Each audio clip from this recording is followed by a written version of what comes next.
Welcome back to the Saints and Alumni Show right here on WBCR 88.3 The Saint. I'm your host this week, Brandon Murphy, class of 2017 from the Office of Alumni Engagement. And this week I'm joined by Cahill and Jim Powers, both celebrating their 50th reunion from Siena College this upcoming alumni weekend, May 31st through June 2nd. Today we're going to talk about their Siena experience, life since Siena, but most importantly, returning home for that milestone reunion during Alumni Weekend. A reminder to everyone listening today here on the Saints and Alumni Show podcast, a bi-weekly show highlighting members of the Siena community. You can listen on WBCR 88.3 The Saint, iHeartRadio, Spotify, Apple, and watch the complete selection of shows on YouTube. So this is really going to be a great episode because we're just a couple of weeks away from having you both back on campus with your class and the other reunion years. But before we get to any of that, I want to first officially welcome you both, your first time on the podcast. Carol, how are you doing today? How's it feel to be on the show? Oh, Brandon, thank you for having me. I'm very excited about our 50th reunion, and I'll do my best to give you some insight into the first class of women at Siena. And Jim, I know we got to know each other a little bit over the last couple of months as a reunion class ambassador, but our audience also doesn't know you yet. Welcome to the show. How are you doing today? Brandon, doing great. Just good greetings to you, to Carol, to my class of 74 classmates, and the entire Siena community. Looking forward to this. And before we even get to that 50th reunion, we really got to, take the clocks back to the early 70s. I joked yesterday that we could do a whole episode on music and style in the early 70s. We talked a lot about Jackson Browne, Don McLean, and different types of music and style. But the most important question that we can probably start with is how you even ended up at Siena. So Carol, I want to begin with you. Kind of how did you first hear about Siena, going through the application process a little bit, and ultimately, why did you choose to attend Siena College? Well, back in the day in the 60s, we used to drive up to the Adirondacks with my family. And we would drive by, my father would pass by Siena, and we would look out and we would see the boys on the lawn playing football and baseball, but more importantly, all the ROTC guys marching. And it was a beautiful campus. And my father said, if I had a boy, I'd send him there because it looked just like the right place to be. And the year I was going to be applying for colleges, Siena decided to open up full time with the first class of women coming in, and choice was made. It was it. He's like, you're going there. You're the second guest that we've had on the show that talks about traveling, up north on Route 9. I can't imagine a time when there wasn't the Northway to make an easy trip up there. So I can imagine that traffic jam and stopping at Siena and really looking at the campus and seeing how beautiful it is. For you, Jim, the same question to you. Were you local? And kind of how did you hear about Siena, and why did you choose to become a Siena student? It was pretty interesting, and really, quote Bob Dylan here, a simple twist of fate. Gary Keenan and I went to Our Lady of Lourdes High School in Poughkeepsie together. He was my locker mate. One day we started discussing where we're going to go, our college plans, and he had mentioned he was going to go to Siena, that his dad went there. Unfortunately, Gary has passed, but he was a good high school bud. So he asked me where I was going and mentioned some schools I was interested in, and he said, well, look it. And he pulls, hard copy days, folks. He pulls a catalog and an application packet out of his locker, an extra one. He said, here, try it. I said, okay. So I go home that night, I start looking at the material, and I find out the application is due the next day. So I pound away at it, burn a little midnight oil, get it done, and get it in, and I accept it. About 3 to 4 months after that, my father and I came up for a tour, and it was quite honestly, a gray, frozen rain, sleeting day in Albany. And we had, as a result, our travel was delayed a little bit and we missed our scheduled appointment. So we're standing in front of Gibbons Hall, and an upperclassman comes over to us and said, are you a high school senior? And I said, yes. Are you here for a tour? And I explained what happened. Pause. Well, I've got 45 minutes before my next class. Why don't I show you around? So the three of us, to this day, I don't know who the upperclassman's name was, or I didn't see him after that either. We started walking 10 feet into the walk. My father taps me on the shoulder and says, "This is where you're going to school." It was that simple, act of kindness, really, that really convinced my father and me to a certain extent. All right, this is going to be a good community. And I've seen that time and time again with Siena. I've heard about it in the workplace as well. And you talk about remembering getting accepted to Siena. I still remember standing at my mailbox, getting a hard copy piece of mail only 10 years ago and getting accepted to Siena. And I remember also at the same time that move-in day experience at Siena. And nowadays it's a lot different than probably what it was back then for you, Carol. So big picture, kind of what do you remember about arriving at Siena? Maybe some of the highlights of the friendships that you made and what you studied here at Siena. Well, coming from a family where I was the first generation of college students was kind of an exciting time, but it also was a little bit of a scary time because I didn't know what to expect. And when I first arrived at Siena, everybody was very welcoming, and they had upperclassmen helping everybody into the dorm, just like they do now, helping people and whatnot. I was assigned a gal, a lovely gal, who happened to have her best friend. And so the first couple of days that we were on campus, I didn't really see much of her because she was hanging out with her best friend, and I get that. So there was a gal across the hallway, and we met, and we chatted, and we started talking, and we clicked right off the bat, Ann Gabriel. And we clicked right off the bat. And so we decided to live together. So we worked things, around, and we lived together, and we lived together for 4 years. And we have a great relationship. We have a great friendship. And to this day, I consider her like my sister. And we featured Anne in the Siena magazine, and I know I'm excited to meet her as well at the 50th reunion and hear some of those friendship stories. And for you, Jim, I don't want to say similar to me, but I lived with the same kid, every year at Siena because he was my twin. But you also lived with the same friend every year at Siena. Can you talk a little bit about the friendships that you made and the highlights that you have from your time at Siena? Sure. At that time, what Siena was doing was mailing out some material over the summer to let you know who your roommate was, and so you could link up and start communication.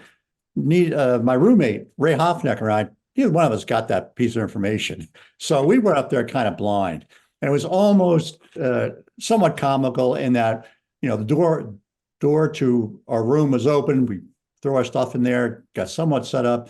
And then mothers being what mothers are, let's go shopping. You're going to need boom, boom, boom, boom, boom. So we left immediately. And I guess the Colony Mall was still pretty strong back then. And then that's what we did. And when we came back, his family did the same thing. They were out shopping or grabbing a dinner or something like that. So we really didn't meet up until later on that day. And it's been great ever since. I mean, he truly is, we just hit it off. He taught me a whole range of musical selections to me, other than what I was listening to. It was phenomenal. Great sense of humor, great athlete, just a good buddy. And he's been my best friend ever since. We still get together regularly, talk about once every few weeks, see what's going on. But no, it was a great experience. Great experience. We were both very lucky to hit it off. Just like Carol said, it was the thing about it, I think that it really helped as well. I was first generation college admission as well, if you will. So I didn't know, we knew we were going to be stumbling a little bit here and there on certain things, but between Hofnecker and myself, we figured it out. We knew what we had to do, and we benefited from it. It's been a great tide and great friendships. And we've got just under 5 minutes left in the first segment today, and just a couple of questions that we'll get to, and then we'll save some for the second segment of today's show. And Jim kind of harped on it with the experience. And every time that I go out to an event and travel across the country, I always want to hear about the alumni and the experiences that they had when they were students. For you, Carol, it was really big with Gibbons Hall and the community around the basketball program. Can you talk a little bit about those shared experiences with your class and building that campus sense of community around the program? Oh, Siena basketball back in the day, as it is today, is still followed by a lot of local people. Back in the day, we had the basketball games over in Gibbons Hall, which at that time was a big auditorium. The bleachers probably were about 10 deep. There was a great big stage there. And I swear every student used to come and pack into those gyms. They used to be standing at the doors, on the walls, and we just had the best time. Every basketball game, we would root for our team. And I didn't even really know anything about basketball at the time, but we learned a lot about it. And it was just a fun time. And then we would all head down to the Rathskeller. Back in the day, we had a great Rathskeller downstairs in Gibbons Hall. It was practically the whole size of the upstairs. And we had a lot of great memories from that time. Everybody used to congregate there, and you would meet people from, Ryan Hall and Plasman Hall, and you would meet the day hops there. And so it was a great place, a great community to meet more people. One of my favorite memories my freshman year was the CBI men's basketball championship was on campus at Siena, and it was down at the UHY Center. And there was probably, 2,500 students out of the 3,500 at that basketball game. Mm-hmm. And that sense of community was amazing. And we've got just under 3 minutes left now, Jim. So I'm going to give this last question to you and then save some of those extra for the second segment. And that being, you were the class president and you were, tasked with some of those experiences as well, along with Carol and the additional class officers. What do you remember about being a student leader here at Siena and kind of being a voice and representing your class to make sure they had the best experience? I guess the most interesting role I had up there, I was active in the student government all 3 of my 4 years anyway, was serving on the campus finance committee. We had a student activity fund at that point, and that was our revenue pool. And then we had to distribute to different clubs. There was a big club system at Siena back then. Football was a club sport. Cheerleading needed some support. Big brothers, big sisters, all great organizations, all needed support. So I learned very early in life, the pot can only fill the pot up to a certain point, and you can't get any more in there. But on the other side of the ledger is a pretty strong demand. And another good friend of mine, Howard Foote, served on that committee with me as well. And so he was an accounting major. So the technical questions, he was very good and very helped me out with. But the big picture, I learned very early. You can only do so much with the resources available, and sometimes you had to make some tough decisions on that. So that was one of the most interesting parts. And then certainly the social aspect, putting together. And Carol and I, and Ray Hoffnecker and Dave Hoffman, our senior year, we were charged with putting together a senior dinner dance or senior prom. Went up to Gideon Putnam, and you learned really from the practical aspect, how to put on a special event and be prepared. There's always going to be a hitch. Yeah. Get ready for it and be ready for your response to it. But I think so. As far as just overall organization and just dealing with people, people who pound the table on campus finance committee, particularly people who would pound the table and say, "I need more money," and other people who were had a great cause, but we just it just wasn't there at times. And so you learned some judgment and some values as to who really needed that money and how can you really help. What was the best return in giving that money out to a certain group, and that helped me out in life and in business as well. And I can relate to that so well with event planning and budgeting, with catering and event setup and travel. And I really appreciate the perspective on that, Jim. When we come back, we're going to talk about kind of the first class of women, kind of creating the playbook at Siena, why Siena and Albany is such a great spot to be in when you're going to college, life since Siena, and of course, returning home for Alumni Weekend and celebrating the 50th reunion. Don't go anywhere. We'll come back right here on WVCR 88.3 The Saint. Welcome back to the Saints and Alumni Show right here on WVCR 88.3 The Saint. I'm your host this week, Brandon Murphy, class of 2017 from the Office of Alumni Engagement. And this week I'm joined by Carol, Cahill, and Jim Powers, both celebrating their 50th reunion from Siena College this upcoming alumni weekend, May 31st through June 2nd. So we just wrapped up talking a lot about the Siena experience, but one of the key talking points specifically within your class and that Siena experience is the first full-time on-campus women students at Siena. And I'm curious for you, Carol, did Siena have a playbook? You know, kind of what was it like being on campus, that first group of students kind of creating that path for years to come? What was that like for you, Carol? Well, I think it was probably very exciting, not only for the women that lived on the second floor of Hennepin. We just had one floor with 70 girls, and for having women in classes and in the whole campus. Pretty much in the beginning, it was a learning experience, not only for the women but also for the men. And it was kind of, we'll figure it out as long as we go along. For instance, like when we first were on the second floor of Hennepin, everybody moved in, and then they were like, we really need to set some restrictions here, So what they did was they kind of said, okay, we're going to have some calling hours where you can have people up to your room or whatnot. And that didn't work. So then they kind of put locks on the doors, and that didn't work. So eventually, it was like, okay, this is an open dorm, do what you want. There were no sports for women at the time. And, so women had to gradually, we were like, okay, well, we need to do something too.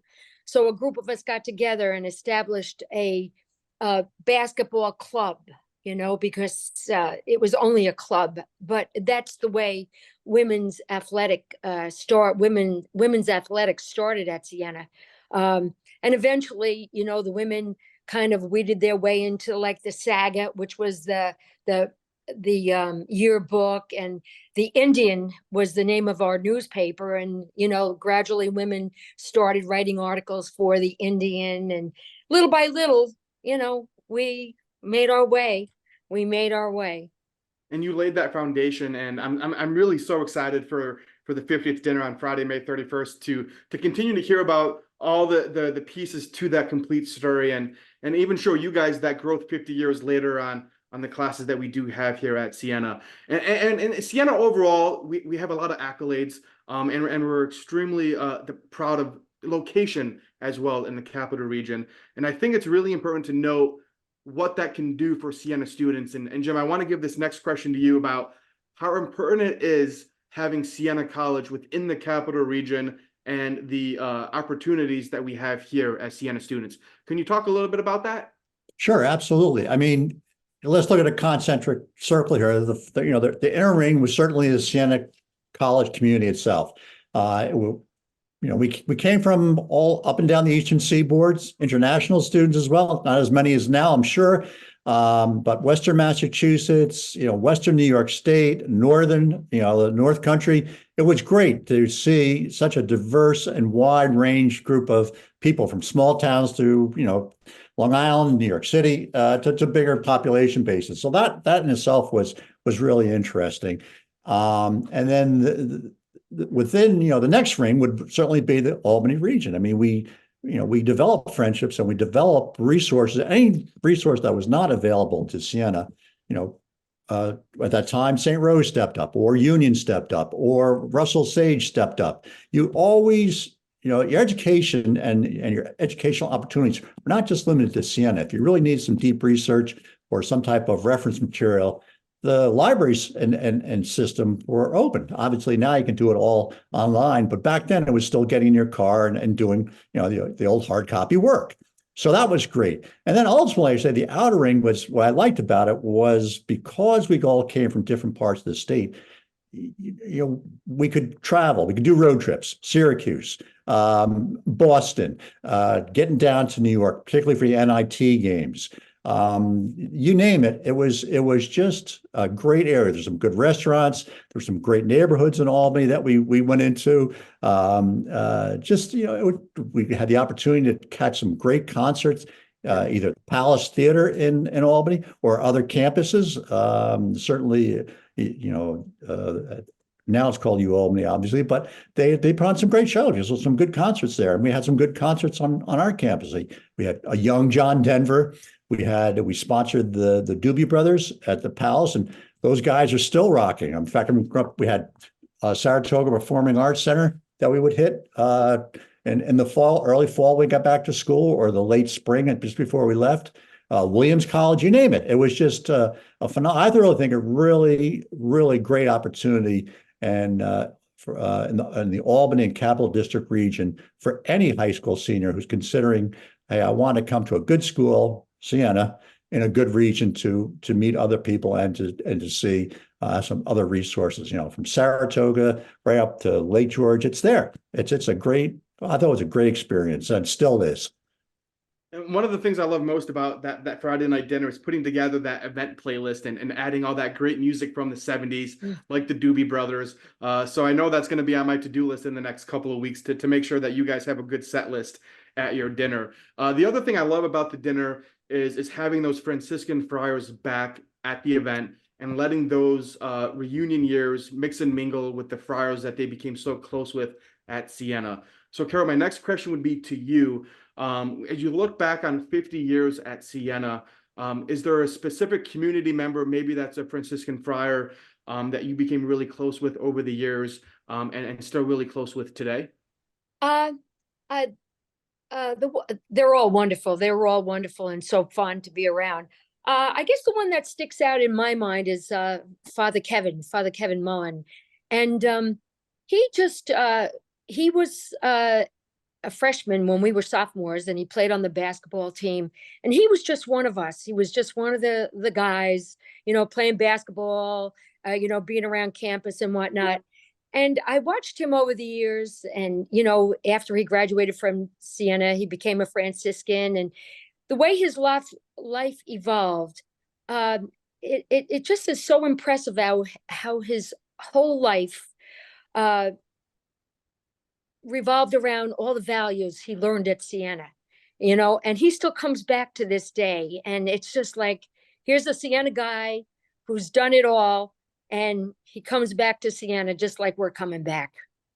And I always love seeing Father Kevin Mullen at the New York City Christmas party. And there's always sometimes a post New York City Christmas party with Father Kevin in attendance and some of his specialty drinks. So I know he'll be looking forward to seeing a lot of you through the coming years. And for you, Jim, Father Q Hines was really close with you and after Siena. Can you talk a little bit about the relationship that you had with him here at Siena, but also down in Philadelphia? Yeah, I think truthfully, I had him as an instructor and for theology requirements.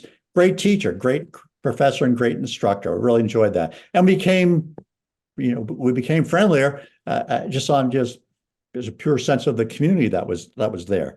But what really kicked in was after leaving Siena's presidency. When he turned to his superiors and said, okay, give me something new to do. And they assigned him to St. Francis Inn here in Philadelphia.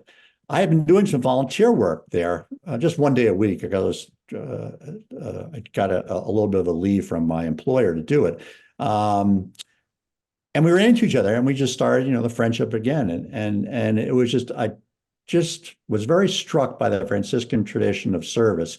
When you stop and think, 6 months ago, this man was president of a college. Now he's moving crates of vegetables and potatoes, or working on the food line to help people who really are in need and could benefit from a good nutritional meal. I always was impressed with that, and so that's why I really think he was really epitomized, what a good individual is, and in particular what a good representation of the Franciscan tradition is right there. And just like 50 years probably went by in the blink of an eye, this podcast has gone by in the blink of an eye, and we've got just under 5 minutes left again in today's show. And I want to kind of combine these next set of questions and kind of pocket it with Alumni Weekend. There is still time to register at siena.edu/alumni weekend. There's two packages to help ease the process of registration. That's the Bernie Bundle and the Bernie Bundle Plus.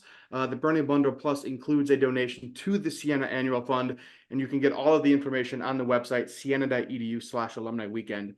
So my last question I'm going to pocket is I'm going to first go to Jim, and I want to talk about the growth of the college. We talked about in the pre-interview yesterday, and you referenced it a little bit as a student leader with the as a class president, the implementation of the first Black and Latin Student Association, and now 50 years later, over 100 clubs and organizations on campus. So first, what has that progress been like for you, Jim? And what are you most looking forward to being back here for your 50th reunion? I think just as everybody focuses on the first women's residential program, it was also, I think, the seed for diversity, equality, and inclusion probably started with our class as well. The Black and Latin, I just said, Brandon, the Black and Latin Student Union was initiated then. It was an outreach that was certainly needed, I think welcomed by the Black and Latin students who, again, for the most part, started to create a stronger presence on campus, and want to make sure that and as a community, we want to make sure the resources were there as well. So I think using that as the seed to where it is now, in particular, the Peace and Justice Center, the Martin Luther King Day of Remembrance and Celebration. I look now at some of the major scholarship programs that have been set up for all students of all colors who are in need, and how strongly that has developed over the years. I think it's great. It's obviously it's opportunity for everybody. But I particularly remember, hey, we were there when we were starting, and particularly sitting on the campus finance committee. The Black and Latin Student Unit needed some funds and needed a little bit of a head start. And I think as a community and as a resource center, it was great to be there at the beginning and to help them out. And that's the one unique experience about Alumni Weekend, is every student has a different experience. And when you grow Siena the way it's growing, there are diverse experiences as well, and stories to share. And the last question to you, Carol, is you have this really unique opportunity now to be the first set of women graduates to receive a diploma from Siena College, and also the first set of women to receive that 50th medallion from the president of Siena College on May 31st.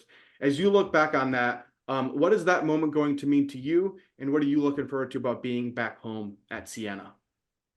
Well, I've been to every reunion that we've had, every 5-year reunion. So this is a very exciting time. I can't believe that we've been out 50 years. I still feel like I'm 18 years old entering, but of course we're not. It's just a wonderful time for us, and it's a wonderful time for Siena, and it's a wonderful time for the women at Siena and all students. I guess the only thing I want to say is, you know what, we'll pick up. I'll see kids that I haven't seen in 40 years, and we'll pick up right where we left off. And that's the great thing about that Siena connection. You can go 5, 10, 15 years, but it's like you're back in the townhouses or in the dining hall on a Sunday afternoon. Carol and Jim, thanks so much for taking the time to sit down with the Siena community today, talking about the importance of the Siena experience, how it impacted your life, and returning home for your 50th reunion. We'll see you in a couple of weeks. And Thank you, Brandon. for listening. We'll see you next time right here. Thank you, on the Saints Brandon. and Alumni Show. Thanks, Jim. See Brandon, you. thanks, Carol. It was fun.